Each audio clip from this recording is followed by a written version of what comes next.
Hey, welcome to Guitar Knobs, the guitars, gear, noise, and nonsense podcast, hosted today by these knobs. Tony Dudzik, pick Guardian. Jared Brandon, as Jared Brandon is not here tonight. No. He's busy in Nashville. He sends his regards. He is sad and lonely. Mostly sad. No, he's not lonely. No, that's right. He's got his lady. his friend. His lady. Friend. Anyways, but we do have Rob Chafe, Mad Cow Amplification. That's right. He's in the hizzy tonight. Hizzy? I think they say, yes. Hey, everybody, it's me, Todd Novak. Welcome to the Guitar Knobs podcast. Thrilled to death that you are listening to our show. Wherever you are, we hope you are enjoying it, and we hope you have a good day or evening, because then that'll just make us feel good. Yes. All right. We also have a very fantastical type guest on the line right now. Who are you, guest? Hey, this is Sean from Edge of Breakup. That sounds like my YouTube thing when I open up a video. Yeah. Once Thanks in a while, for having me. Once in a while, you might forget it, and then it'll really scramble your brains. I did that on the last one. I was like, wait, what do I normally say? Nothing like having a camera on to make you forget who you are for half an hour. Yeah. Well, yes, we're glad that you're here. Edge of Breakup. Now, for those crazy people that may not even know what that is, could you just give a very short explanation and where they can find you whilst they are listening? Yeah. It's funny if you watch enough shampoo commercials, you're going to hear the word lustrous, right, about hair, right? Yes. And so if you watch enough guitar demos, you're going to hear the phrase Edge of Breakup, because that is where you would set an amplifier to, so that when you play soft, your guitar is clean. When you play hard, it starts to break up. So right. You can find me on Instagram under that name, and also on YouTube. I'm now on TikTok as well, although very uncomfortable with it, the entire premise. Yeah. And I'm starting to do a little bit of Twitter too. But I think Instagram and YouTube are the main epicenter of the blast. Are you scantily clad and dance a lot on your TikTok videos? I'm starting to wear a lot more deep V t-shirts, if that's enticing. That's only fans, Tony. Wrong one. Yeah. Sorry. Ruh-roh.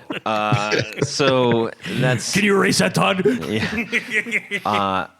Now, I was going to... I had a little joke in my back of my head. I'm going to say it anyways. You know where else you see the Edge of Breakup? Where? Watching a guy about 6 beers in at the local pub on date night. There you go. That was the worst punchline delivery I know, ever. but it would have been great when I... I thought that was when the band U2 broke up. No, what? That was the Edge of Breakup. Man, that's really bad, Tony. That's like I couldn't even. I said that straight faced, like a concerned citizen. Like a concerned citizen. Anyways, we're gonna have a great time. We've got Sean from Edge of Breakup with that awesome intro. I gotta do that. I gotta do mine like that. Thanks for having Todd from the Guitar Knobs.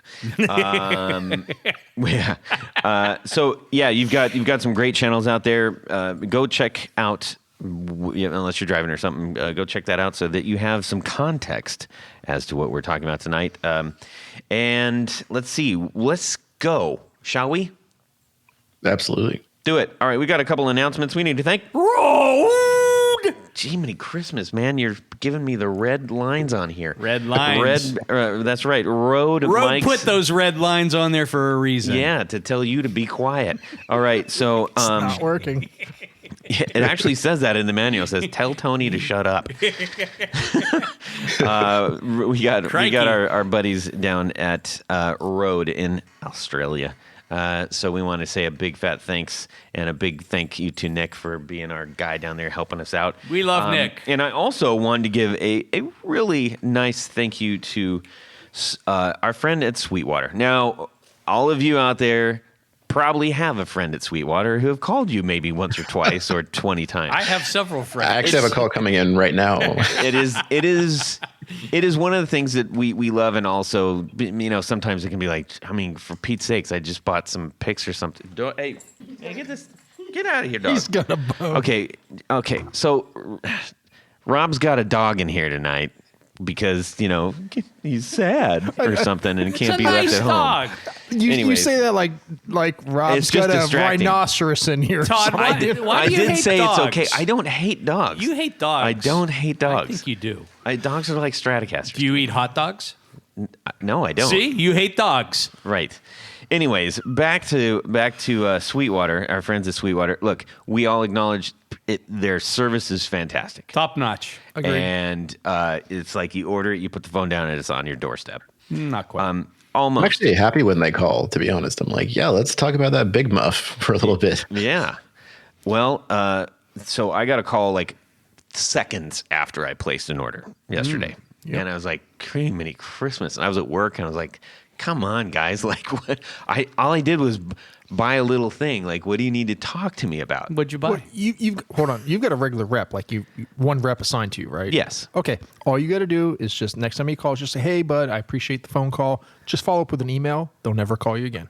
Well, yeah, but I sometimes you do need to talk. Oh. Like our friend Sean Todd just said. misses that. Let me get on with the story, I'm saying man. like the courtesy stuff. I'm just okay. Never All mind. right. It's the only tell time him I've this- ever been happy to get that call for Sweetwater. It's nice. Tell him to send an Any extra other bag of company. candy. So here's the deal. But he texted me too, and I said, really? A phone and a text? Okay, let me see what's going on.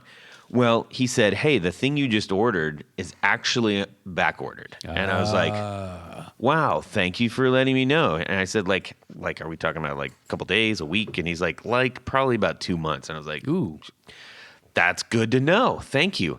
Unlike another thing that I just got recently that I ordered in December and just showed up the other day. Really? So, yeah, it was Wow. ridiculous. That's redunculous. Anyways, so I bought a 20 dB XLR line attenuator to help with the little demos that I'm doing, the little 1 minute wonders. Because I came in and I said, John, you're Rob. I said, John, over here at Fennel. He's like, yeah, Todd, what do you want? John's so grumpy. And I said, I want you to check out. This is exactly how I'm recording the stuff to put on the internet, and I want to make sure that I'm doing the best I can. I want to make sure that I'm getting the best sound for people that are bothering to listen. And so he checked out a few things and made a few adjustments, and I was very happy about that within Logic. And he said, the biggest thing that you can do to help is to get a line attenuator, because it is just going to help. Because, on the little PreSonus USB thing, he's like, dude, I was at like 1 and your levels were like through the roof. There's nothing, I can't make it any lower. Yeah. And this will really help and give you clarity in your signal, and it'll be much easier to listen to, and it won't sound blown out. And I was like, thanks, John. So, hey, everybody, boy, I bet you can't wait to hear the next 1 minute wonder. It's going to be amazing. Especially through your phone speaker. Yeah, exactly. Anyway, so I wanted to say a big thanks to Colin Blue, my Sweetwater rep, for hooking us up and we had a nice chat on the phone too. That's the thing, they get interested. Anyways, so there you go. And then the next thing we have, everybody, we've got a what? What do you? I don't know what these looks are about. Yeah, Tony's just giving me looks. He feels like he's being left out or something. So here is. Why doesn't Colin call me? I don't know. 'Cause it's You not have your your rep. own person. So Sean was asking me There's about that. this. He said, Todd, have you got any letters in from listeners? Go ahead and say that, Steve. Oh, right. Yeah. Before this, we were saying that. Yeah. Did you? Yeah, I did actually, Sean. Thanks for asking again. So here we go. It says, hey guys, I have, quote, heard, unquote, a lot about Sun amps. More specifically from, quote, Doom guys. Doom. Who seem to love them. I saw a listing for a Sun 190L head with a matching 312 cab, parentheses, odd. But it looked pretty cool, and I thought... and it made me think twice when I realized Doom was not even around when these amps were made. Late 60s, early 70s, I think, correct? Question mark? Yeah. So, are these as good as everyone says? Question mark. Are they good for things besides Doom? Am I in for expensive repairs? Thanks, Steve T. So, amp expert Rob. Tony. Todd. Hot potato. What? I'm Rob. You're the amp What? expert. Okay. Just give us what I just. I don't know anything. I honestly really Sun don't amps? know anything except that when I see them up there, people seem, like that. It looks cool, and they seem to be highly sought after. Is this listener in Hollywood now? I don't know. I don't have any listing of where they are. So, anyways, Sun amps. Okay, I've never heard a Sun amp that I was overly impressed with, but that's not necessarily always a bad thing. They're very Loud. very loud. Typically, a lot of headroom, but they don't have much of a unique tone in any way. It's very utilitarian. Is how I think about it. It's more of a platform, or Yeah, it what? could be Yeah. a good pedal platform. Yeah, that's what pedal platformer. It's just very what you put into is what you get back out of it. You know, generic, but not necessarily in a bad way if that's what you want. But it's not like a Fender Twin or Super where yes, it's loud and clean, but it also has its own characteristic. Or I would assume it would have to have be able to carry the lows really, really, really well. Like when I've seen them, they're playing big giant, the drop. they're not particularly bassy or have a lot of lows or anything. If anything, I would say it's a tight low mid, but not Okay. necessarily bass, but more of a tight low mid. They're very affordable. Like average, you can get a Sun usually $300 to $500, maybe $600. Really, they seem at least here when I see them on Craigslist, Really? they're usually about $1,000. Well, maybe they've jumped up, but historically, whenever somebody Well, brings now in- that we've talked about it, I mean, yeah. $75,000. Sean, have you had experience with Sun amps at all? no, I haven't actually. I can picture them in my head, but I have not played one. I will guarantee that there's probably expensive repairs for any vintage amp. Well, though. yeah, I mean, because it's 70s and most of them haven't been maintained. So that's Yeah. usually where I see them is somebody will bring them in. I'll give them an estimate of $300-$400 because it needs all the filter caps done and, some Sure. pretty extensive stuff. And then they go, oh, well, that's almost the value of it. So no. So is it simply just that other people have them at the shows? And I'm betting it might. The they reason, do look really cool. Well, and I'm just going to guess the reason that maybe it's got this little niche thing for Yeah. it is that they are affordable, generally speaking, compared to another 100+ watt all tube amp. Right. So if you buy one let's say $700-$800 even, that's still affordable for Sure. what it is, and it's very utilitarian, just generic-y, I thought the Suns were mostly solid state. No, they're tubes. Well, they did make solid state stuff too, Yeah. but no, most of the earlier stuff was tube. Okay. Yeah. Okay. Yep. So anyways, Okay. Well, what about that weird 312 speaker? Is that any? That makes it special. Does it? I've Yes. never seen a Sun with a 312, but 312. I'll take your word for it. Cabinets are 312s, yes. Really? I've never seen a Sun. And then they've got 312. bigger cabinets than that too. But I mean, yeah. I've seen Okay. different but this one Yeah. in particular, I guess apparently You was know a what? 312. And that makes sense because I've never seen one. most of the time people just bring me in the head, so I don't see the. Sounds very triangular. not quite as triangular as the Rickenbacker Transonics. What? Triangular. He has so much just worthless info. I don't even know what he's You've talking never seen about. the Transonics that have the slanted cabinets? Nope. Led Zeppelin played them. I don't think so. That was like played Arctic Monkey. Three Monkeys do that too. Similar. But theirs is actually a little more And Vox complicated. did that. No, not slanted like that. Sort of Rickenbacker. What's it called? It's called a Rickenbacker I Transonic. thought Vox did that too. No, not like this. I'm telling you. Yeah, well, you would know. Nope. I have never seen those before. You never saw this? No. That is definitely retro. Was that like 60s, early 70s? Late 60s into 70s, yeah. Zeppelin toured with them for early 70s. They're cool looking. Yeah. Yeah. They must sound okay. Yeah. Never tried one. Well, So, so I guess they're pretty okay. Yeah. Yeah. I mean, it just is. Yeah. But expect high repair bills. Yeah. I mean, Any vintage amp. I mean, that's Bingo. the long and short of it. It's cool to own old stuff, but it's going to need fixed. there you go. Wasn't that didn't Wampler come out with a tube head and cab combo that was very generic just for pedal platform, didn't have its own character? It was black and white a couple of years ago. Yeah. I think. Who was Yeah. Somebody made there is the Wampler. No, Wampler. I mean, He actually- well, because Wampler's distributed by Batuki Amps Distribution Bad. Yes. And he partnered with them Okay, to make okay, an okay. amp for a heartbeat. That's about it. All right. Well, that was a great question, and we're grateful that we could talk about it and answer it. I don't know that we solved anything or Nope, got not any really. smarter, really. Nope. But at least, we learned talked about a little bit about we it. learned Talked about about it. Rickenbacker transonic trying- amplifiers. Yes. This is true. Why am I thinking that? You're still Man, stuck on this Vox I thing. am. No. No. Maybe coffin. Well, there is a Here Vox we that go. looks kind of like that, Uh-huh. but not coffin shaped. Well, no. I mean, with the head on top. Like yeah, when the head's sitting on. and then Yeah, they're lower. okay. Yeah. In a chrome cage. Polyagonal.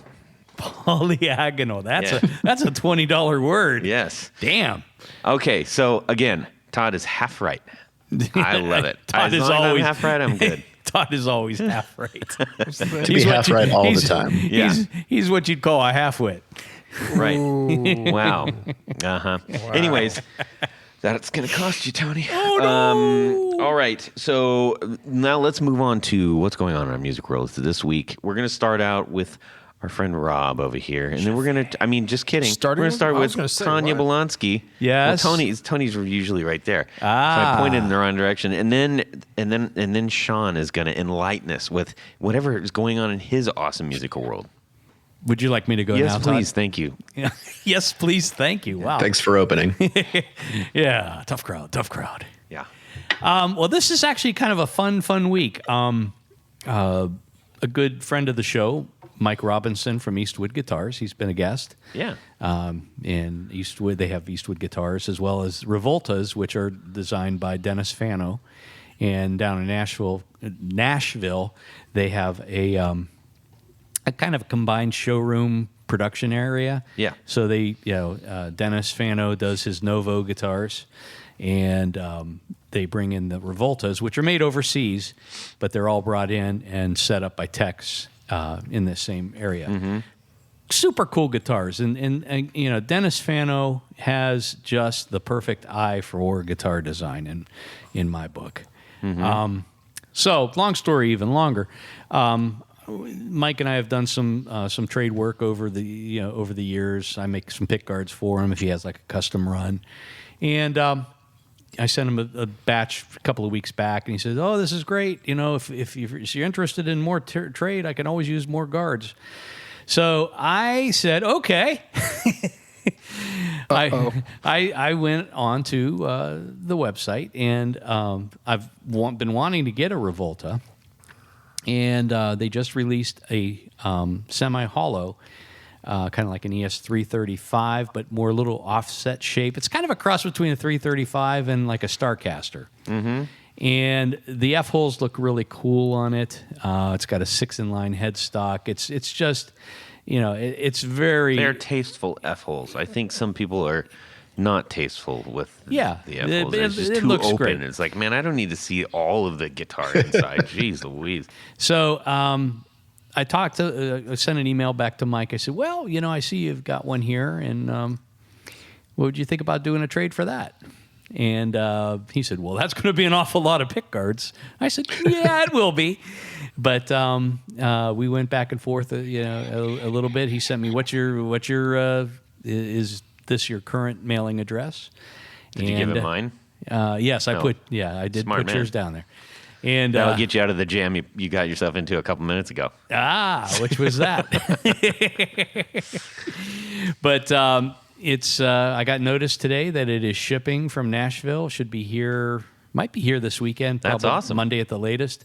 It's just a cool looking guitar. I mean, I like the other guitars in the Revolta line too, but I do really like semi-hollow guitars. Yeah. And this is a cool one. And you said it's natural finish? It's a natural finish, yeah. They call it, I forget what the terminology they use. Natural. Something glow. Yeah. Natural. That's the finish they call it. It's natural glow. Wood glow. But it's cool. And, I'll have a full report here hopefully by the next podcast. Neato. We can check it out, bring it down. We'll see what everybody thinks. I like it. He's a fascinating designer. I mean, there's probably documentaries all you can read about Leo Fender or Seth Lover, but I think I'd love to watch a Dennis Fano. Oh, man. Yeah. documentary at some point, you know. And that's the weird thing. It's sort of like, if you think about back in the day, like were people in wonder about, you know, Leo, were people in wonder about the people that were making the That boy got kicked in the head by a horse. Yeah, I mean, they weren't. There probably wasn't the like, oh wow, this guy's what the mystique and blah blah blah blah blah. So now we've got this guy who's doing really fantastic things. Oh yeah, over and over and over again. To be appreciated in one's own time, you know. Right. Well, I appreciate him. Yeah. I mean the Novo stuff. He was a super nice guy when we got to. Yeah, meet we him. got to meet him. Oh, really? He's super chill and but you know he's. I mean, it's just the stuff that he comes up with is fantastic. The first time I ever saw Fano was probably when I started watching a lot of YouTube guitar stuff, the Living Room Guitar channel. Yeah. Forget the gentleman's name. He's great, but he was always playing a Fano in the early days with Firebird pickups in it. I remember. Mm-hmm. Really nice. And the Novo stuff now that that he's involved with is really good. And then sub group the Revolta line is just really nice. Yeah. I mean I've got it's pretty affordable. Yeah, the Revolta line I think is very affordable. The Novo stuff can be a little pricey, but they're cool guitars. It's pricey. Novo, it's more of just you look at them and you're like, that's a matter of time for me. Yeah, it is. It's happening. I just don't know when. Yeah. And it's kind of like, it still feels, it's not like, oh, I'm getting a guitar that's been the exact same thing for like 75 years or something. It's like, no, these are new and they're changing, and who knows, Yep. maybe there won't be any more of these later. Maybe he bails on that like on Fano and does something totally different. Well, he Like, didn't bail on. well, no. I don't mean bail like he was like, no, see you, Fano. How dare you? Especially since it was his name on. Yeah, no. But what I mean is starting a new project. Let me rephrase that for everybody. Don't throw rocks at me, okay? Oh my God. We've derailed already. Yeah, That's great. All right, let's check in with Sean. What's going on in your music world that is probably, hopefully, shorter than whatever Tony was talking about? I don't know if I can guarantee that, but yeah, musically right now I'm just going into the chasms of information about like the band and Bob Dylan and all that era. And so every night I'm putting my kids to bed with like the Last Waltz and read Levon Helm's biography and Robbie Robertson's. So I'm just really getting obsessed with that stuff and learning all their catalog by ear. And so when you hear me playing demos, a lot of times I'm just kind of improving over to the band chords a lot of times in my head. So, but yeah, I don't know if you guys are into that kind of stuff, but yeah, I like a lot of it. I'm not as big a fan of the band, but they have their place. That's also one of those matter of time things. Is like some point I'm probably gonna like get it. Virgil Kane is my name. Yeah. Oh yeah. It took me I'm turning 40 this year, and it took me until like probably 2 years ago to finally click with it. It was interesting. Yeah, that's cool. There's some great documentaries actually. I think there's one called The Last Waltz. Yes, there is. Yeah, that's is that on. That's not on Netflix. I think it's on Hulu. Yeah, it's a on Hulu. documentary all about their last concert Yeah. together in San Francisco's Winterland Ballroom. Yes, very good. Yeah. I like this guy. Yeah. He's like a historian like me. I got to hear. He was. Who was? Somebody was interviewing Robbie Robertson about the band, and talking about how, I'm trying to think. I think it was like on one of the Tom Petty, one of the Tom Petty guys in the band. They all have their own Sirius XM radio channel. I feel like, or at least segment on Tom Petty radio. I think it was there. I could be wrong. Anyways, he was talking about how it was so crazy playing with Dylan because he was like, it was a complete guess at whatever was going to happen. Mm-hmm. Yeah. And you couldn't count him in. He would count you in. Yeah. To start the song. So I just thought that was really fascinating because you have all these extremely talented guys who, after a while, kind of figured out how to do that and how that actually shaped their own music. Yeah. So it's very natural. I mean, they weren't like a jam band improvisers, but they could sure improvise a set with no plan ahead Yeah. of time. Yeah. So That's cool. yeah, gear wise, I've been kind of just obsessed with my Benson Vincent, which is kind of the channel switching 212 model. Nice. That's Chris's nice. stuff is just every day I find something else I like about it. There's just a million little microclimates of, oh yeah, if like the volume is here and the gain is there and the EQ. There's just, he has a way of packing in so much value into like just 4 knobs. It's really wild stuff. And Yeah, those are another one that get an awful lot of recognition. I feel like there's a pretty high percentage of people that come on the show and who actually own one of those or a Monarch or whatever Yep. it may be.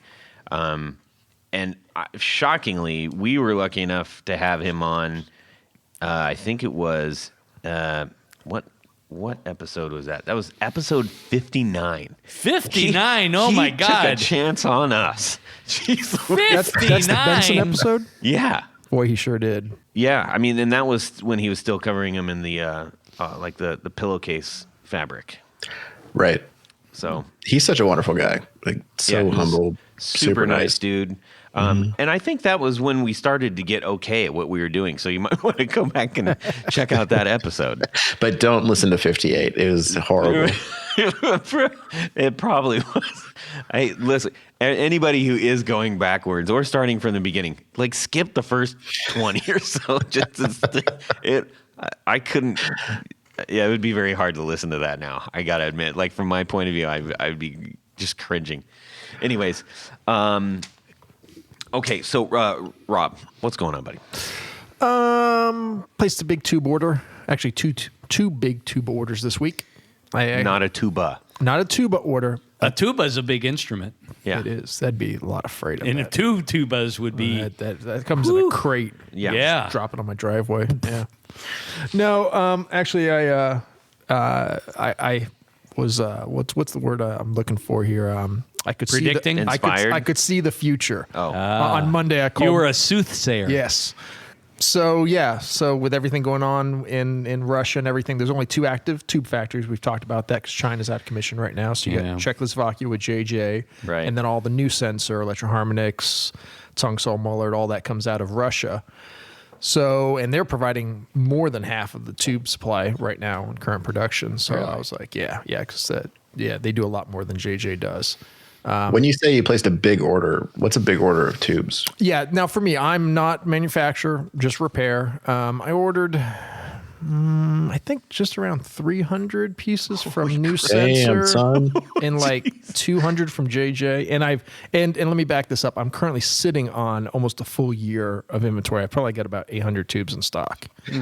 But, well, I mean, if things go real south here, Can I buy stock in that stock that you got? sure. And we'll speculate on So we'll my do another tube big order, shortage. yeah, Well, no. Well, and then so- we can repair them. So my rep at New Sensor, I wanted to get, I don't know, whatever, 50 of these Tungsol preamp tubes. He's like, you better order 100. I was like, well, but I only need 50. He's like, right.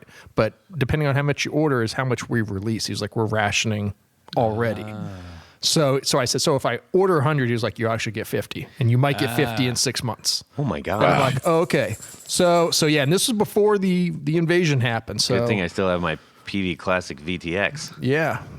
So anyway, so I'm after this, I should have stock for at least this whole year, some of next year, because You never know. yeah, I mean, if we embargo Russia to the point that they're not shipping any tubes to us, that'll hit the end of this year, early next year. We'd run out of stock. Yeah, so. and then it's That'll be right when my tubes break, right at that moment. that, yeah, and all of a sudden, what was a $25 6L6 will be $250. So, anyways, that's my music week, is spending lots of money on tubes that I'm not going to use Nice. for a year. But I'd rather have them than be stuck out of work because I don't have parts. Well, again, we've talked about this before. The space I'm program working on is this. growing. Yeah. You can do the tube repair business. Well, the problem with that is that I was working out a deal with the cosmonauts to take me up because that was the cheapest way. SpaceX. Well, see, I can't believe there's not one up there in Toledo doing this. I mean, that was like the glass flipping capital of the Tubes? They never made tubes. Well, I know, but they're famous for glass. Toledo's famous for glass making. Between the cost of labor and What? OSHA, Am I wrong? a tube made in Toledo would cost you like Hey. a down payment on a car. Well, if you can't get one, then Yeah. Well. I do have a PVVTX. For Yeah. Sam. Okay. Maybe Yeah. that's what- Yeah. Hold on your Salsa amps. So, anyways, Yeah. that's my music. Classic 30. Yes. Okay. How about you, Todd? Actually, Todd? yeah. Well, I had so maybe some of you recall me talking about the bass called Stinky. Yes. So I have speaking of PV, I have a 1981 PV Fury bass, which I got for a steal Wait a out minute, of, a 19 like what? pretty sure two crackheads with a Taurus. 19 what? I think it's an 81. PV had the best didn't names. think I had they made I had a Furies Rage back then. 108. You had a Fury bass amp. It's Pretty fantastic. sure I tried to date it. Yeah. We'll check that later. Okay. Yeah. Well, so, I'm sorry, Sean. You want to go ahead? I was had just a- he saying, had a PV had the best names. Fury. Fury and I had a Rage 108 Yeah. solid gate amp. But it sounded said terrible. Fury really, really small and in cursive writing. It's just kind of funny. It's like Fury. Anyways, it's a great. It is. I really like the neck on the thing is fantastic. It is a really nice neck. It's all like. It's a really good instrument. Is it a USA made one? It's a USA, yeah. I'll tell you a little This is back something. when it still had. So it's got the pinstripe around the headstock. It's got the pointy PV logo and the script, the script name on it. Yeah. And it's just a P bass essentially, except it's a little bit thinner. Yeah. And a little bit more ergonomic. Yeah. And all maple neck. No. Anyways, so the reason it's called Stinky is that I got it in the middle of Ohio, and I'm pretty sure it's from two crackheads who had it in the back. They got broke into somebody's basement and stole it. I'm not really sure. I don't think that's the case. That's definitely not the case. I don't have a stolen bass. Anyways, when I opened it up, put it on the ground, open it up, and I was like, cool. And he's like, $125. And I gave him the money and he got in the car and they were like, "Arr!" And I was like, that was odd. Put it in my car, took it back home, opened it up, and then I was like, oh my God. And Stench. basically it was a litter box. Oh. So it's just reeked of beer, cigarettes, and cat urine. It was, the combination is So what are you going to do with that? the tang it produced was something amazing. Anyways, it was extremely smelly. And it had the really great old molded case with the PV on the front and everything. It's a great case. It's a great setup for $125. Why am I can't. It's good stuff. Yeah. It has taken years to get the smell out, and if you put the bass back in the case, Is the bass stink or is it the case? they both stink. Okay. Because, and then when I got the bass, I had to take the cover. Like I was just like, well, this thing's disgusting, and I took the Foam?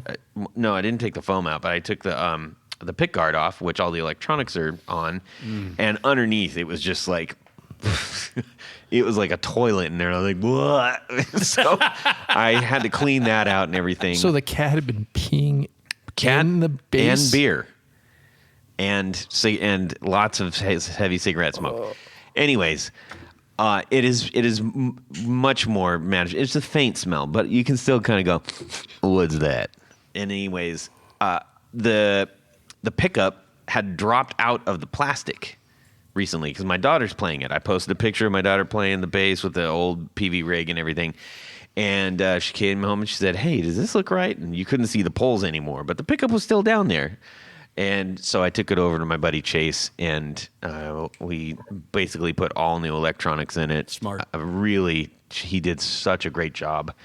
And it was kept the same pickups in there, and it sounds fantastic, and it plays great.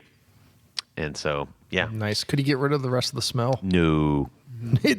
Was he like But N95 and rubber gloves? He's like, I gotta see this stinky thing. He's got this really kind of cheery like way of looking at things. And then he's like, oh man, like, yeah, this thing stinks. You thought you were making it up? Yeah, no, he did. He got a quick lesson in the stinky. Anyways, but now it's a thing. We can't get rid of stinky. I can't sell it. It's Who are you going to sell it to? well, yeah, but Somebody that has but it doesn't no olfactory. It's not this. It doesn't stink so bad now. It's just like if you put your nose up to, you're like, okay, this has got some. Are you still history putting to it back in the case?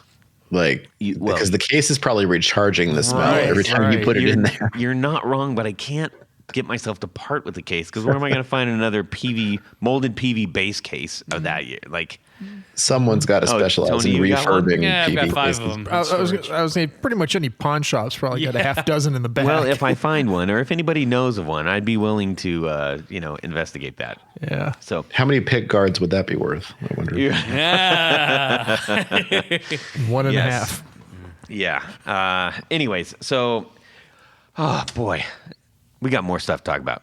Speaking of good things to talk about, I just want to bring up our friends at Tour Gear make a really fantastic product. What And- is it? Well, it is the Tour Gear patch cables, which if Jared was here, he would eventually It's the get out. connecting thingies, the little tiny tops, and they're flat. They're very flat. It's fun trying to see if how that will go. Pedal connectors. Yes. So, anyways, they do make a really great product, and one of the things that I'm hoping to do is actually get a sample of those out to new patrons. Oh, that's a very good Yeah. idea. So we're switching a couple things up and just getting at least just one in there and going, hey, you should try this. That's really good stuff. Trying to get them hooked. I think that you should get the W cables that I like so much. Yeah, lots of those. Anyways, if you go to tourgeardesigns.com and you decide to order a bunch, you can use the guitar knobs and save 10% off your order. And That's all one word, isn't it? that is all one word. And the 10% is mighty nice. And much like Sweetwater, those things ship really fast. And Good we'll people call there. you right after you buy it. Like, as soon as you click order. They will not do that. And if you live in Canada, we're told they get delivered by the owner in person by car. I don't Wow. know that they can guarantee that. Yeah. Anyhow, so check out tourgeardesigns.com, and they got some new products there too, which we're gonna have to dig into. Oh yeah, definitely. So that'll be exciting to talk about in the future. Thank you, Tour Gear, for sponsoring our 4 on the floor. Let me Let me get a little bit of this. A little bit Of this. Of this. That's fine, just like that. Yep. 1, 2, 3. 4 on the floor. All right, Sean from Edge of Breakup. I said it like you say it. What is your 4 on the floor? Thanks. You're contractually obligated to say it that way.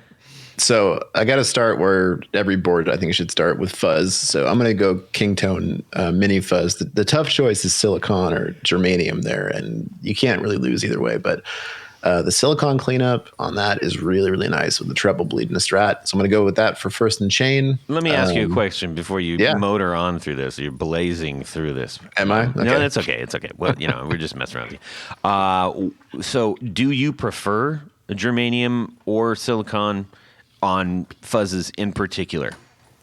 Yeah, I see merits to both, honestly. I think there's a textural thing with silicon cleanup. I'm all about the volume knob with fuzz. So that being said, the kind of woolliness of that germanium, I think that's like the leading industry term to describe germanium fuzz is woolliness, warmness. Jesse's a good friend of mine, and we talk pretty often, and I had to end up buying both of those. So it's nice that they're the same form factor. I could just swap them on and off with each other. That's cool. Can you really hear a huge difference between the two, or is it a matter of taste? I think it's a little bit of note attack on the silicon. This is where it gets really subjective, but it almost feels like stepping on fall leaves when you clean it up. Like it's kind of crisp on the attack. That's something I'm very describing Yeah. wine or coffee now. I feel like you're going to pour me a nice glass of chilled Chablis. Which that doesn't exist, a nice glass of To be clear, though, I mean, I do have a demo that showcases both of them, and I got a lot of comments back on that saying I can't actually tell the difference. I'm like, yeah, I think that's fair. It's a little bit of a feel thing. Yeah. You know? Yeah. Did you use the fall leaves analogy? No You comments should've. like that. I'm just See? like pretty sure you're on your phone listening to and telling me you can't hear the difference. So Yeah. Or This is NPR? awesome. NPR. thanks for tuning in. Yeah. Cool, man. All right. No, let me ask you one more question. On your board, are you a person who's like, all germanium must come before the tuner or something? You know, it's funny, like the tuner and wah and fuzz battle for first and chain it's so, I don't know. I like the Benson germanium fuzz a lot too, because you can kind of get away with putting other stuff before it. But even if you can do that, you still can't clean it up with your volume knob if there's something between the fuzz and you. So, I mean, the Benson lets you do that because it has the impedance knob, which is nice. Right. I would actually rather not have a tuner on the board and find another way to do it, or put the tuner later in the chain and turn the buffer off just so the fuzz can still be first. Because to me, that's the most important. Right. Okay. So that answers the question. You do try to isolate any sort of germaniumness before it goes into the rest of the signal. Yeah, absolutely. Yeah. Some tuners have a lot of problems with that. Others don't. I think the Polytune ones by TC, you can turn off the buffer, which helps. Yes, But, you can. yeah. So actually, that's only the Polytune 3. You can do that. Yeah, exactly. See, what's number 2? So once I get the fuzz taken care of, I think it's, this is a pretty small board we're talking about though. So I want to cover kind of like an amp like drive situation and bring in a little mod. And I think like a real power player for that is the what was the Revival Trem is now the Deluxe 61 by Origin Effects. You guys played those? I have not. I have not either. Nope. That It makes is 3. one of the most gratifying tremolo experiences out there, because a lot of times when you play a trem, you dig in with your pick and you get caught in the trough of like the waveform, and it's almost like you miss the rope and jump rope a little bit. This is like amp bias trem. So when you dig in, it actually defeats the trem until you kind of back off, and then it comes back in. But it's very like gushy, like it's very like there's like a big sag effect to Like a wet fall leaf. Yeah, well, there you go. Yeah, I see. I didn't have to go back spring to leaf. my analogies. No, a wet fall leaf, Tony. Well, it's like I'm the one. it's like the middle of the leaves got wet, but the outside is still crunchy. So okay, yeah, man. So this like, is like a you said- pile of leaves. Like a Fig Newton. right, similar to that. How did you know I was going to Fig Newton? You said this is a revival trem, right? Yeah, it got rebranded because of some issues with another manufacturer. I think it's called the Deluxe 61 now, but I still Yes, have okay. the original Revival Trem. That is an expensive pedal. It is. You know what though, man, their stuff, it really is in some of my top choices. So if you can just like go try it in a store, like good luck getting out of that store without trying to figure out what you're going to sell to get it. Yeah. Yeah. That's a lot of money for a tremolo.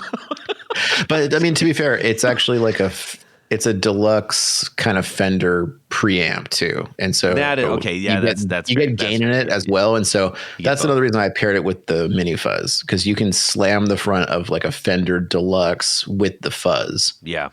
and then add trem if you want to, whatever. But That's a lot of money for a trem. Fair play. Fair play. That's cricket. Okay. That's what they say over there. Just like that. Should I clap now?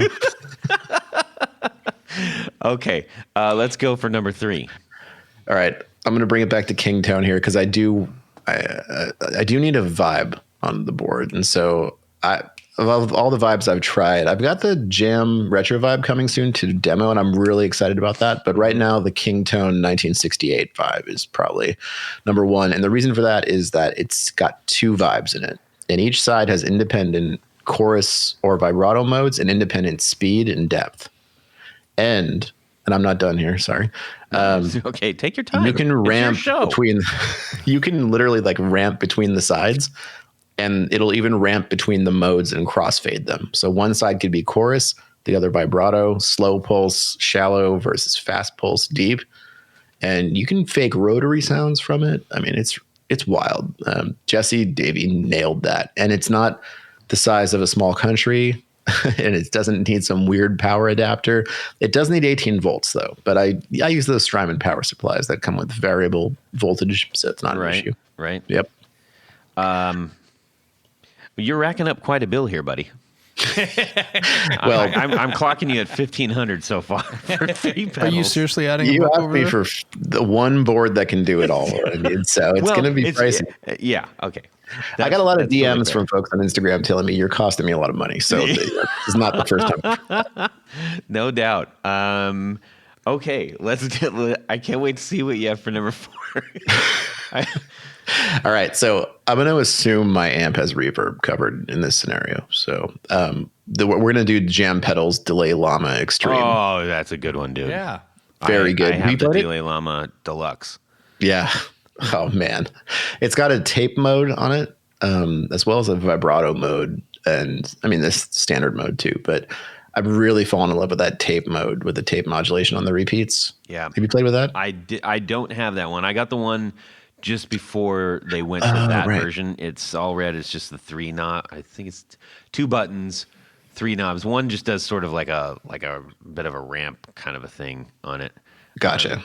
But it is one of those things. It sounds crazy when we're talking about it like this, like fall leaves and all that business. But you plug it in and you hear it and you're like, well, damn. Yep. That sounds absolutely beautiful.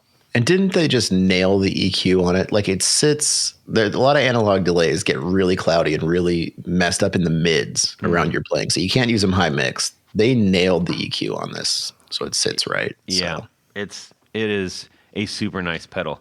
And okay, so wait, the version that you have is the Jam Delay Llama, which one? Extreme with no EX, just X. It sounds like a new Taco Bell burrito Right. that's going to destroy your insides. Right. But the Delay Llama Extreme. Yeah, and that is, oddly enough, that's one of the cheaper Jam pedals. Is it? It is, yeah. Well, compared to those, the custom monstrosities where you can do 12 of their pedals in one enclosure, like Yeah. they custom paint them, they're amazing. So cool. Yeah, so you're just, well, with tax, And shipping. and you're going to need your power supply. Yeah, you're right at about 2 G's for this board here, bud. What Yeah. about the board too? Don't forget. Oh, that. the board. Oh my Yeah. gosh. Well, now At least a yeah. piece of plywood's Oof, $20. We're going. You're pushing 2,500 now. Yeah, this is standard Cabling. Sean behavior here, man. Come on. Yeah. Well, the Depends. cables don't cost that much if you use Tour Gear Design. That is true. and use the discount And code. the discount. I'll give a shout out. I'm a Caulfield Cables artist. So for those There of you go. folks Or that are if into you're that, using Caulfield, man, no, I'm not gonna be able to say that. Caulfield cables. Solderly. Well, I really like that board that you have, and I gotta say, I would steal it in a second. That's a great board. I mean, that covers. I mean, I think your approach to this was very well done because Yeah. that is something that is, you even if your amp didn't have reverb, you'd sound pretty damn good. Yeah. thanks, man. Yeah, I think you could Even kind if of I get was some playing slap it. back going on, and it could sound reverby with a long repeat on the slap. you know? Yep. Yeah. Yeah. You have a lot of tasteful movement possibilities on that board, I think. Lots of brand. Yeah. lots of brand. Right. Not a phrase. Is now. All right. So we have got Sean from Edge of Breakup and Say it right. Sean from Edge of Breakup. Ooh, that was moody. Nice. Yeah. And, you're doing one of the things that we like out there, which is talking about gear and showing people like what the gear does and getting people excited about gear that maybe either they wouldn't have the opportunity to play, don't know about, or is that kind of like things. Demonstrations? Well, I don't want to, I don't want to just say demos. It's like that. I do think that kind of undercuts. There's a lot that goes into this. So like, when people just say demos, it's like cheapens it. Okay, I appreciate that. Yeah.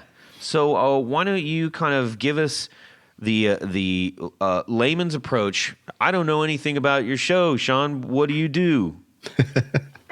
Thanks for the setup. It's funny. I started out mostly with photography with this channel, and I got noticed by some manufacturers who wanted some photography, and then that kind of took off. But then I really wanted to start showcasing my playing side as well. And I'm a graphic designer by trade, so I kind of had the static thing under control. But when it came to like creating video, it was a little bit outside of my skill set. But I took the plunge a little while ago, and at first I was like literally just like using Ken Burns effect on my photography and just recording audio over it just to accomplish a little bit of motion, fake it till you make it. But I finally made the jump to create demos it had to be about 3 years ago, 2.5 years ago now. And it has steadily gotten more and more insane. I'm up to 6 or 7 camera angles now. Oh, wow. That's crazy. And it's fun. I started calling them director's cuts because I love almost creating like a little documentary out of it. Yeah. Another theme with my channel that maybe is more of a thesis statement for my channel is that I really, the physical and visual design of a pedal really, really matters to me. So it does. I try and put that first. Thank you. With somebody over on my side over here with that, I appreciate that. But that being said, I don't care. It doesn't matter. I don't care. Right. Then that's good for you if you don't care, but I care. It would drive, like typography drives me nuts when it's not properly done on pedals and crowded designs and all that stuff. So, that's kind of a gating factor for my channel. And, interestingly, that kind of led me to meet Lawrence Petros from LPD Pedals, and he was asking for some help, and I was like, man, we got to get you some new clothes, let's talk about doing a little bit of design together. And so I ended up rebranding his company, and we've done a lot of launches together out there. And so that was my first foray into actually designing pedals, which was, I never expected that to happen when I was starting this little endeavor. And I even did Jay Leonard J. You guys know Jay Leonard J, right? Yeah. I mean, what a guitar darling that dude is in the industry, right? Everyone loves him. Yeah. And I tweeted when I left NAMM last time with the hashtag NAMM regrets. And I said, my only regret was I didn't meet Jay Leonard J. Within 2 seconds, he appeared like a genie and replied to me. A very and was like, hey, nice genie. Maybe he could be our would you rather genie today. He could be. If you want to work him in there, you do it. Okay, I'll work on it. Jay Leonard J. So I ended up doing his branding after we talked for a little while. And so if you go look at his videos, I did his logo and a bunch of other stuff. So it's been really cool. It's been kind of multifaceted from graphic design to cinematography to playing. And honestly, this experience has made me a lot better of a guitar player. I try and place a lot of emphasis on improvisation and reacting to the pedal in real time. I don't write what I'm going to play ahead of time. Yeah. I totally understand that, and I agree with that.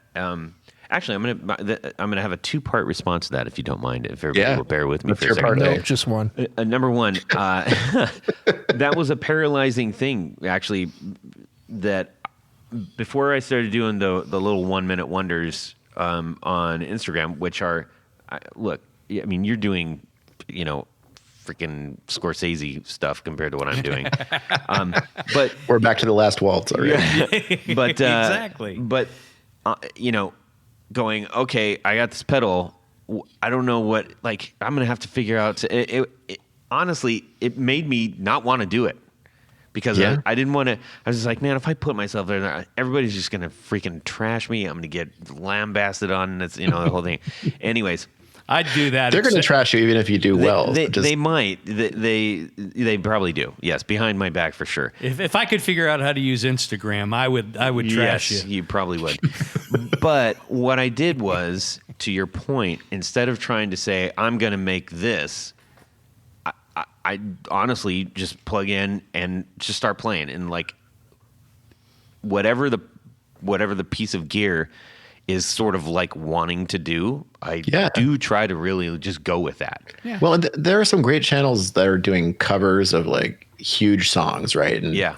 And they're not just like jamming a pedal into that song and being like, oh, this is how we're going to play it. It's like, no, they're really curating their sounds. And I respect that too. And then you got like William John Bennett III doing awesome memes. And for me, it's more like, this is almost like meditation for me. Like when I come in and sit down with a piece of gear, sometimes I don't even realize it's been 25 minutes in some cases, you know? And I might spend, I'm not going to spend 25% of the time on the tape mode and then 25% on the digital mode. It's like, whatever draws me in, I'm going to show you that. Yep. You know? Yep.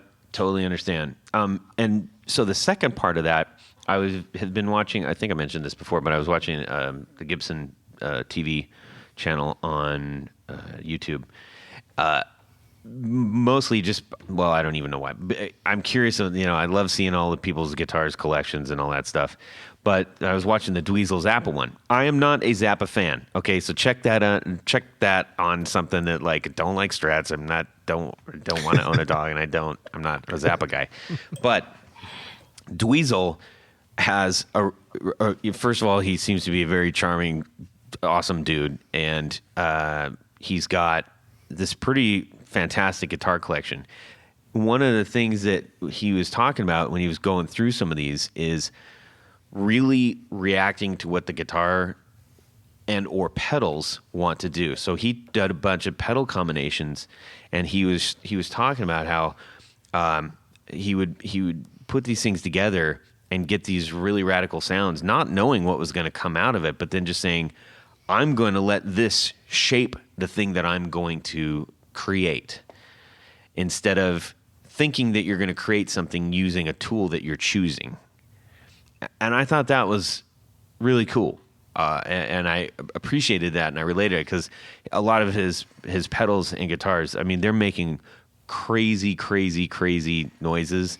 And some of the technology that he's putting into his guitars, like his father did, it's just like, what? How did you come to this conclusion? And it's really it's just inspiring. It's cool to hear a different perspective on something that you think that you understand. Yeah, I saw that episode. It was wild. A lot of modded guitars in the Zappa collection. Yeah, and that's what I mean. So you saw that, and the one that he had where it was after the microtonal. Half of the fretboard was microtonal, and the other half wasn't. It was just like whatever. But then the second one, the board was the fretboard was split down the middle as far as fretted and unfretted. So the first three strings are fretted, the last three are not fretted, and he was using a Sustainiac to play this guitar, and it sounded awesome. And it didn't sound like, oh, I know exactly what it's going to sound like. So he's saying, whatever this sound is making, I'm going to make a song based on what this guitar now can do. I think that's really, really inspiring. Yes. Absolutely agree. Yes. Tony, yes. Yeah, with style, with the way I play, that's one thing that came out of this channel was like, I definitely feel like I have a style now that's like materialized over the last couple of years. And I do think it is helpful to the end viewer that you already know how I sound maybe. And so what you're hearing is like the pedal on top of what you're already familiar with. Yep. So yeah, it's interesting. I do also, because like I'm not a fantastic player. And I'm the first one to admit this. I'm a hack, but both you guys see it. I see what you're doing over there. He's not. So I have to play within like what I like to play. That's the other thing. I don't want to say, "Oh, cool! I'm going to make this sound like something I would never play," because it's not going to feel right, and it's not going to. I think that'll come through. So I play things within my realm of like I'm going to let this kind of shape something that I might be familiar with or like I could do. And I wish I could, like, maybe I wish, maybe I don't wish, maybe I don't care. Maybe doing like all this other crazy stuff that, I don't know. But anyways, I understand what you're saying. That's my point. Well, playing to your wheelhouse is ultimately a pretty relatable move for people because the audience out there is all over the skill set. And like, you can feel sure that no matter how advanced you are or what stage you're at, all you can hear in your own playing is your own flaws. Yeah. Usually. Too true. And so I feel that way about my playing. And I think the more dialed in you get, the more nuanced you feel about that gap that you'd like to close. Fair play. Yeah. So how did you find yourself in the guitar world? Like, is this just always been a thing, or? Well, I think I've been playing for 28 years, and I played bands like when I was coming up in high school and stuff. But then I kind of went into like an acoustic stage where I didn't understand why I didn't sound the way I wanted to sound. And in that era, that was like in the early 2000s, there was no That Pedal show yet to actually enlighten us. And I have to say, they really changed my life. Like, I got to give it to Mick and Dan. They built such an amazing thing. And it wasn't until about 2017 that I just went to NAMM because a friend got me a pass just to go check it out. And I fell down a very, very steep hill in 2017. And I think the first pedal I bought, so I went from buying a Soundtank Ibanez flanger in in high school and not touching pedals until I bought a Strymon Deco that year at NAMM. That's a great pedal. Yeah, fun one to jump back in with. And then before I knew it, it was like, oh man! Before you knew it, you had a $2,000 4-pedal board. I'm a little obsessive. I got several boards, to be honest, and none of them have 4 pedals only. So I'm a little nuts about it. But I think there are worse hobbies to be into. But maybe I can prove that wrong. Maybe this is the worst, the best midlife crisis ever. So understandable. Mm-hmm. Now, let me ask you: when you who are some of your musical influences that got you into loving guitar? Oh man, I think I got to start with like Radiohead. And when I was coming up in high school in the 90s, actually this was middle school. My friend, on a whim, I think like High and Dry had just come out. The Benz tour was happening, and he got me tickets, and like full on, like his mom took us in their minivan, right? And I'm standing there outside San Francisco, like, what am I doing here? And then I saw Johnny play, the ascending riff on Just, and like the pitch shifting of My Iron Lung, and like all the sound effects behind Bulletproof. And I was just like, I don't know what I was doing before this, but I'm a different person now. Like, it just really changed me. And it wasn't long until I was putting paper out money at that point into buying my first Telecaster not long after that. Yeah. And that's the guitar I played until I was, until that NAMM trip, pretty much, to be honest. So they were really formative for me. Besides that, Jimi Hendrix, very fond memories of my dad opening the record cabinet that still had baby proofing from when we were little on it and showing me all the vinyl for the first time. And being like, man, look at this. So he had like smash hits by Hendrix and like Rainbow Bridge. And, and so I remember feeling so passionate about Hendrix, and I assumed it was newer than when Hendrix came out because of the way it sounded. It's timeless, so. Wow. What were some of the things that you kind of got stuck on? Like when you were coming up, were you like, oh, amps, I got it figured out. I know what this does. Guitars. Yeah, no problem. I understand it. Like, was there anything in particular that you just really couldn't wrap your head around that maybe held you back? Yeah, I think for me, bridge pickups didn't make any sense. And especially Telecaster bridge pickups. I think I was trying to sound like Johnny Greenwood from Radiohead, not realizing that he plays like lace sensor, which are effectively like a humbucking sounding pickup on a Tele Plus from the 80s. And so I was trying to get a standard 50th anniversary 96 Telecaster to sound like that. And, you really need, I just don't think Fender's wiring in the 90s was very good at that price point.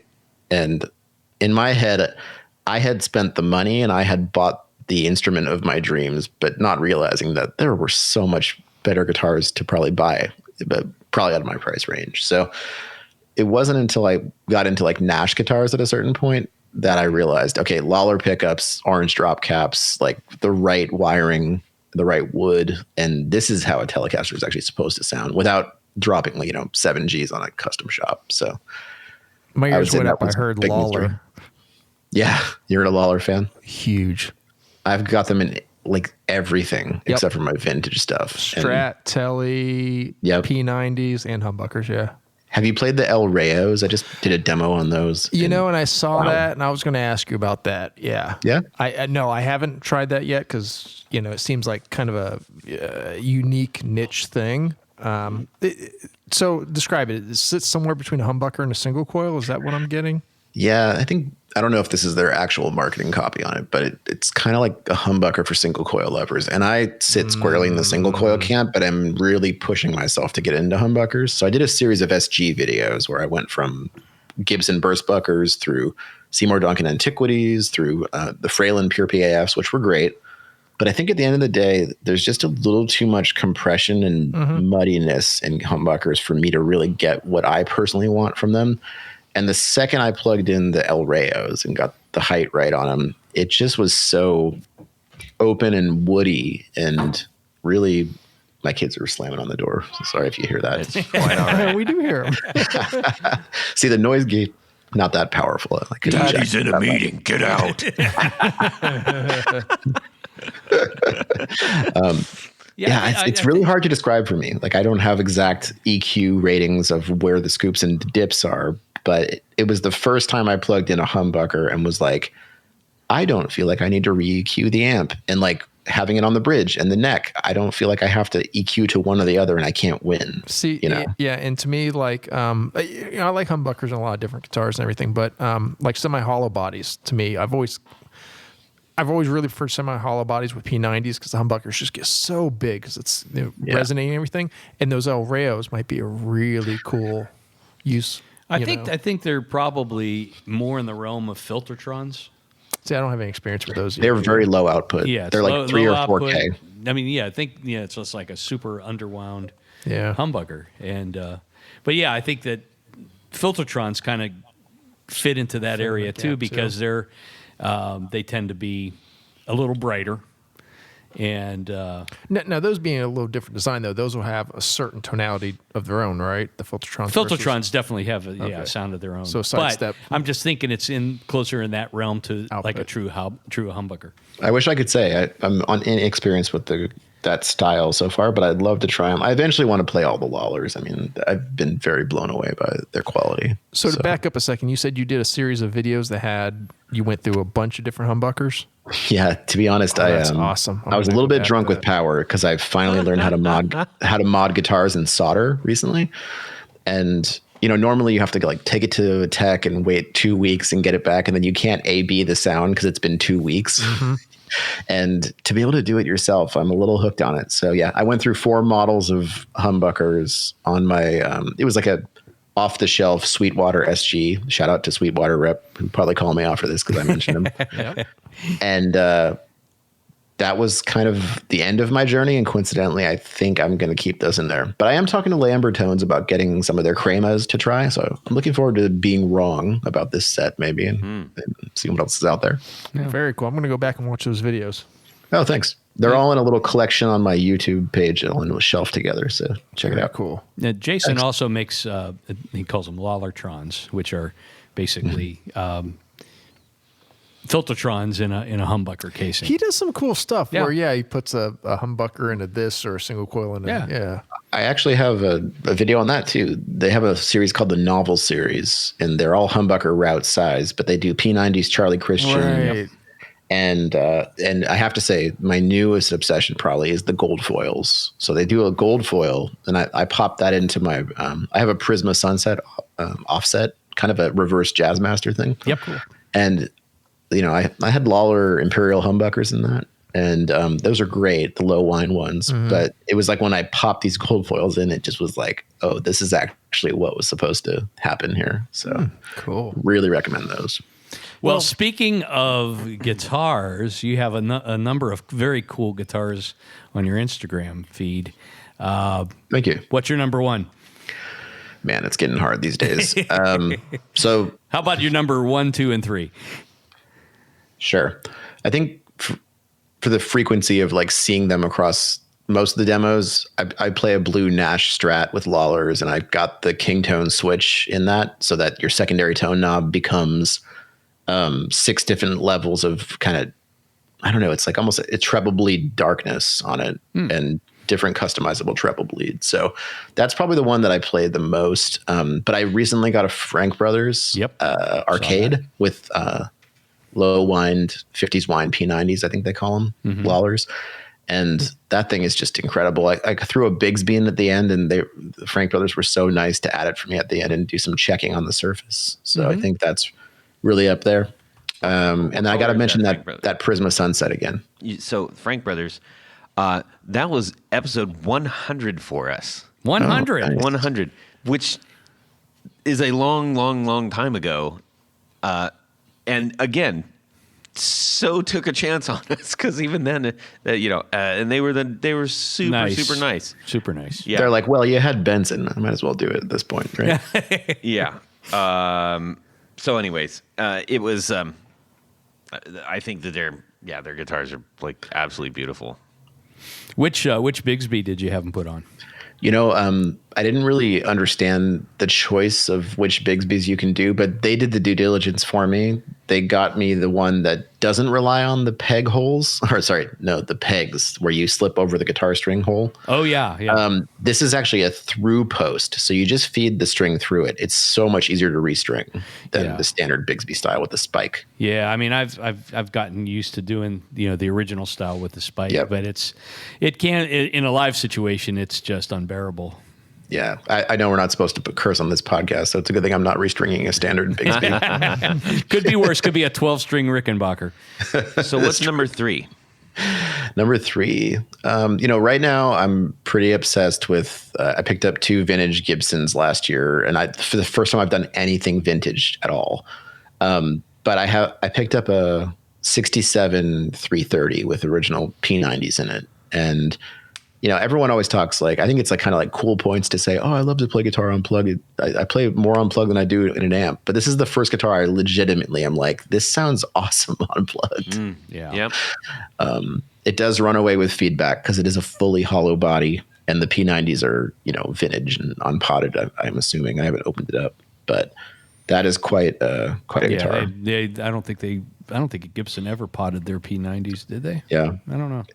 Have you guys had times where you wanted the guitar and you could sense you were close to getting it, but the deal could fail, and this was about 12 hours of agonizing sales process trying to make sure that was going to happen. And when it happened, I was like, man, I was so lucky. That would have been a really heartbreaking story. Did you get it from a store or you got it from private? It was a Craigslist find locally. And I went to look at like a 2012 SG, nothing crazy, right? And then when I got there, it's one of those things where he's like, hey, you want to see what else I have? And who says no to that? Right. Mm-hmm. So, and then he's like, oh yeah, 67 330. I was like, unless it's Jeffrey Dahmer. Yeah. Just be cool. No thanks. No sudden movements. Yeah. Right. Yeah. So anyway, he's a cool dude. I'm friends with him now, but that's cool. I know what you mean. And I can't remember what it was. It was an early episode. But I was, it was, I think it was with Metaverse. It was one of the ones with Metaverse. And we were just about to start, and I was looking, and I see this listing, and I was like, oh my gosh. And then he's like, hey, let's go. I'm ready for the show. So we start going it. And I was saying like, hey everybody, it's me. And I'm furiously texting, trying to get this guy on Craigslist to meet me at Target, like down the block from where I was recording. And I was like, oh my gosh, if this is going to get snatched up so fast, it's stupid. And in the middle of the show, I got ding and says, yeah, I can meet you there in half an hour. I say, priorities. I left the podcast halfway through to race down to Target to get this Hagstrom Viking for the Viking. Stupid. Like I can't even say how stupid it is. And it was beautiful. It's black. But did it smell bad though? Because that's the important part. Glorious. It smelled like winning. So I brought that back, and I was like, so anyways, let's back to the show. And, he was all cool about it. I told him after so that we didn't get sidetracked on my stuff. I wanted to make sure that we covered off his stuff. But, the thrill of when you find something. Actually, that happened with the Concorde, the Sound City Concorde that I just got. Yeah. I was just like, oh my gosh, you got to be kidding me. If you left right now, this show, to close a deal, I would hold the show down for you because I'm that kind of friend. I appreciate that. Yeah. Well done. Well done. Yeah. Well, Sean, dude, it's been super fun talking to you about all this great stuff. I would love to have you back on again in the future. And anytime that you feel like, hey, I'd love to jump on and just shoot the poop, Or, Again, not a phrase, but yes. Yeah. Thank you guys so much. Trademark Todd. Yeah. Well, we got a few things before we go. Yeah, you're not going anywhere. They aren't exactly parting gifts, but we do have some fun on the way out. Sure. So we're gonna head on over. We're driving past. We're in the El Camino. We're driving past Jared's house because the lights are off and there's nobody home. So we're gonna keep going. Go ahead, Tony. Todd, at this point of the show, there's a segment we call Would You Rather? You should have just said it like in the other segment, but that's okay. Let's go. Yeah. Would you rather? Would you rather? Yes, that's what it's called. Perfect. This one is from our good friend Bruce Bacon. Yes. Every time I say his name, I get hungry. Bruce Bacon. Delicious. What? Bruce writes to us and said, Knobs, you have a chance to be in a twin guitar British glam tribute band complete with outfits. Ooh. Both guitarists have vintage Marshall JMPs and matching cabs. Guitarist A plays a Closet Queen 1972 Gibson Les Paul Deluxe Gold Top and plugs straight into the amp. No pedals, no nothing. One chord into amp. There are no effects because you have to wear 4-inch platform boots. Okay. 4 inches. All right. That could be dangerous, especially with pedals. Mm-hmm. Guitarist B plays a very worn Univox High Flyer Phase 2 and uses a vintage Dallas treble boost and a real Echoplex, but you have to wear an orange cape and X-ray glasses.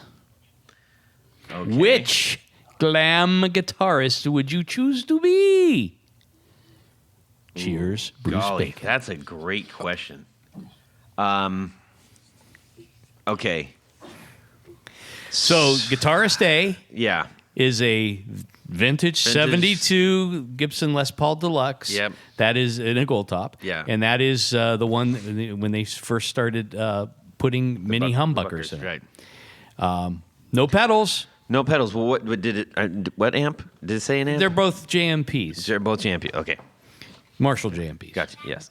So you got your bases covered with. No, they're not. The other one is. Oh no, you're right. They're both JMPs. Yeah. Guitarist B is a Univox High Flyer. which is like a Mosrite. Semi-Mosrite. Yeah. Okay. Think Kurt Cobain. Guitarist B has a vintage Dallas Arbiter treble boost, a real Echoplex, and you have to wear an orange cape and X-ray specs. Okay. All right, Tony, you're going to go ahead. Then we're going to go to Rob and then to Sean, and then I will follow up. Well, just for fun, I mean, ordinarily I'm a guitar plug straight into the amp kind of guy, so I would have no problem with option A. But I think it would be more fun to have the High Flyer with the treble boost and a real Echoplex. Gotta love a real Echoplex. But I'm especially attracted to the orange cape and X-ray specs. I get it. He's like, yeah, the gear's cool, but come on. That's what I'm going with. Were the That's X-ray specs hilarious. supposed to be like a downside? I don't get it. Yeah, I don't get it either. I mean, that's The X-ray specs are just kind of like Is that like imagining the audience in their underwear? I guess. I guess you well, could see. You can see through clothes with those X-ray glasses. You can, but yeah. No, you can't. Just everybody, you cannot. I read it in a comic book ad. Yeah. It's got to be true. Okay, so Rob, what are you doing? Easy. Choice A. Okay, so gold top straight in. Yep. Even though it's a deluxe, Yeah. you don't mind those mini humbuckers? No, it's a little different time, but it's cool. Yeah. Actually, Single coily. yeah, that's what I was Yes, going to thank say. you. I'd almost kind of prefer that. Yeah. Okay. The only thing better would be if it had, El Reyes or P90s. But how are you going to And do with we're those back. 4-inch heels? Yeah. I'll be fine. Yeah. I'll Well, and practice before the shows. Don't Univox, worry. the High Flyers got P90s in them, right? P90 style. Yeah. Yeah. Okay. Let's see. Sean, how about yourself? Man, I think you had me with the treble booster on that one. But the Echoplex is just bonus. And I don't really care about the outfit. That's all right. Yeah. I am going to have to go with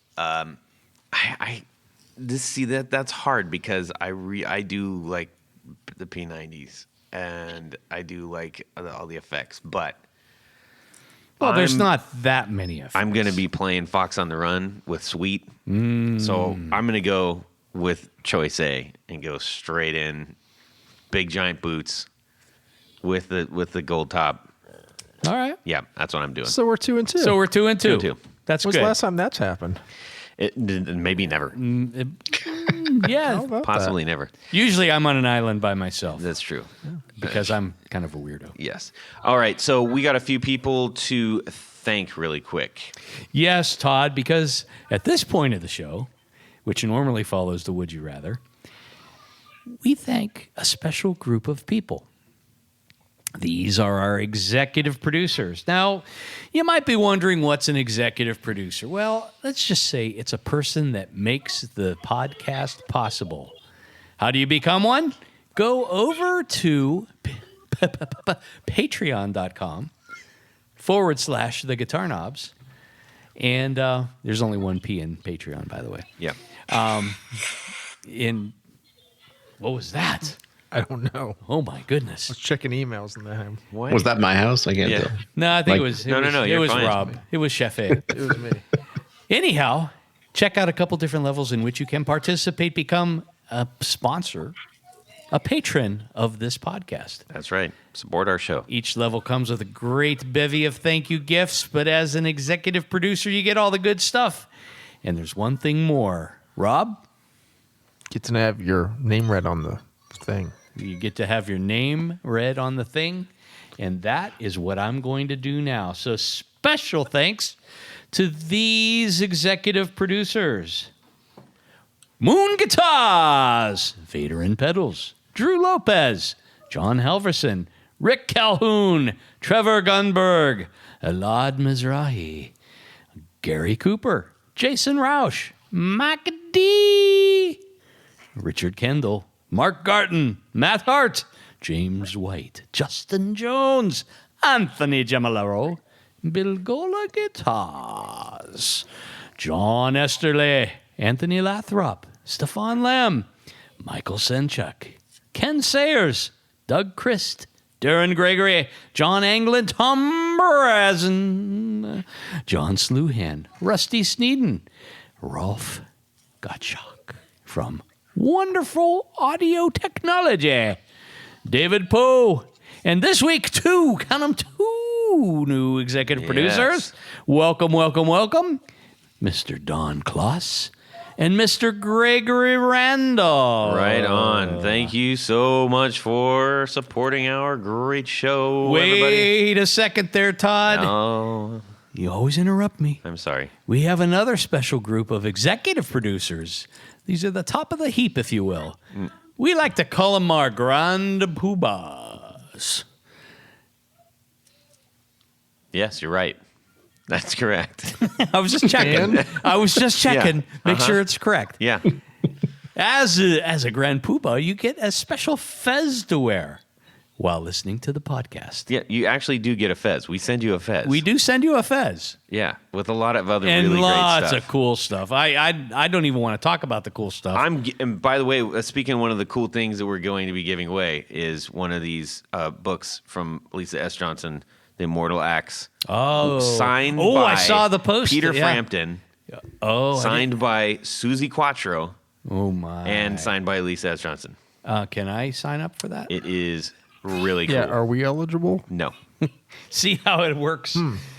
So special thanks to these grand poobahs: Tom Emanascu, Ricardo Igareda, David Kaminga, Brandon Round Pickups, Hex Matos, Michio Murakishi, Bob Crouch, Jack Cadian, Sam Jett, Tyler Rhines, LSJ Music Company, John Williams, James Pennington, Adam Johnson, Steve Keys, Cody Foster, Science of Sound, Brian Robinson, Jonathan Jerusik, also known as 12th Hour Devices, Corey Nigro, Michael Van Zant, Tim Nowak, Jonathan Daly, Martin Cliff, Sean S.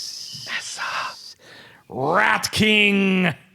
And this week we have a new Grand Poobah, Eddie Serratos. Yes. Welcome aboard, Eddie. Municipal Water HOI on the Instagram. Oh, that's right. HOI, yeah. Yeah. The laser I know some cut of those ones. folks. Yeah. Definitely. Yeah. Well, we can't say thank you enough, so we try to do it every single week, multiple times. Truly, thank you so much. And, by the way, all those builders out there, if you're a builder or listening, if you got your own brand or whatever, and you want to get any of your swaggy bits into these packages that we send out Swaggy bits.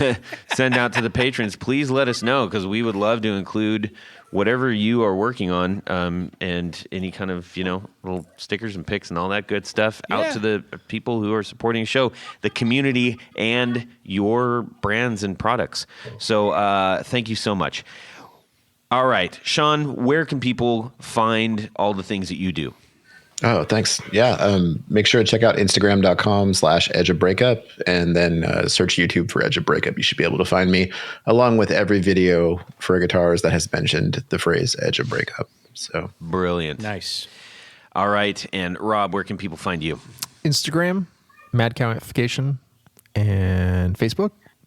And I'm going to open up a TikTok account tonight. Maybe a don't do it. OnlyFans. Is that what it's called? No, you're not. One of You those. dirty bird. You put in money and Yeah, you no, see what you anyways. get back. Can I give him your cell number? Yeah, sure. Go ahead and do that. Yeah, if I'm you gonna want to get- see I'm some gonna give really him your home cool address, amp Tony. stuff, That's what's going to happen. and you want to have an idea of the things that do go right and mostly wrong with amps, and how and what to look out for, check out his channel, because Would it's you really call good. it Raging Rob? Rob's Rage of the Week. Rob's Rampage. We Rob's should make that a segment. Rob's Rage. Anyways, Tony, how about yourself? Go over to pickguardian.com. Check out some of the wares that I have available for sale online. A lot of what I do is custom work, so shoot me an email. Let me know what you want, what you need, what you're trying to do, and I might even have some good advice for you, but I'll take good care of you. Yeah, for sure. You got great products out there, too, I man. got Moxie. You do. You can send me an email, Todd@theguitarknobs.com. You can DM me at guitarknobs on Instagram, and we would love to hear your would you rathers, and just all the other stuff that you want to share with us. Just say hi. Yeah. Do whatever. Yeah. All right, everybody. Thank you so much to Sean from Edge of Breakup for sharing his time and making some really fantastic content for all of us guitar lovers out there. Thank you, Sean. Cheers, gentlemen. Thank you. Thanks, bud. Been a blast. All right, everybody. Have a fantastic guitar weekend. Subscribe. Yeah. Big hot poops and stuff, man. No. Let's just do it without him. We're gonna do You the guys show. can have your own We're gonna dog do- show. We're gonna do the show without you. Well, could be worse. Could be a cow. Tony Blonsky over Oh here. yes, Pick Guardian. from Edge of Breakup. That's how you have to say it, too. We can send you a sample of that. Tony, what did you have? Did I before clip it? this? Did I yeah, clip you're. it? Oh yeah, you're Yeah. in the red there. Other people have to use that mic. You schmo. That's normally my mic. What do you? So, do you have a generator? Leave it alone. Okay. He wasn't touching it, but you know how you hate like breathing and noises Yeah. because he's down there with a bone just Yeah. crunch. No, that's awesome. I love that. I'm recording. Well, I'm glad I got the B-sides. Thank you. Yes. I don't think there was 1972. Was there a gold top Les Paul? What the hell? That's left field, I don't know. but I like it. What? I'm editing your horrible writing. I didn't write just, it. just mute his mic. I'm not that guy that knows what finishes. No, and Jared what would know. years, and I know what that is. Ask me. Jared Ask will me. know, Yeah. 72 Les Paul gold top. I don't think they I had don't gold know. tops in 72. Text Jared. You know, Rob, Okay. let's just start our Yeah, own what? podcast right now. I've had enough of Okay. this amateurville. You have some duct tape? You just tape him to the chair and push him in the corner? The dog just peed on the pole. You should pee on the bass. I mean, Let me have a little bit of this. You didn't even do it right. Let me have a little bit of this. I don't even think How that was do I have English. to write this on a cue card for you clowns? What is it supposed to be? Let me get a little bit of this. How many See, now episodes is this? Jared is gonna eat you alive for that one. I mean, he would anyways. Rob, you want to do it? Nope. Rob doesn't like anything. doesn't. Everybody thinks I don't like I don't anything. like- He hates everything. So there is a 72 gold top, but it's a Les Paul Deluxe gold top with the mini humbuckers. Well, at least Rob didn't pee on the pole. Don't look at me like that. Okay, so we're going to do a podcast. We're just gonna hang out. Sorry. Yes. Well, come on.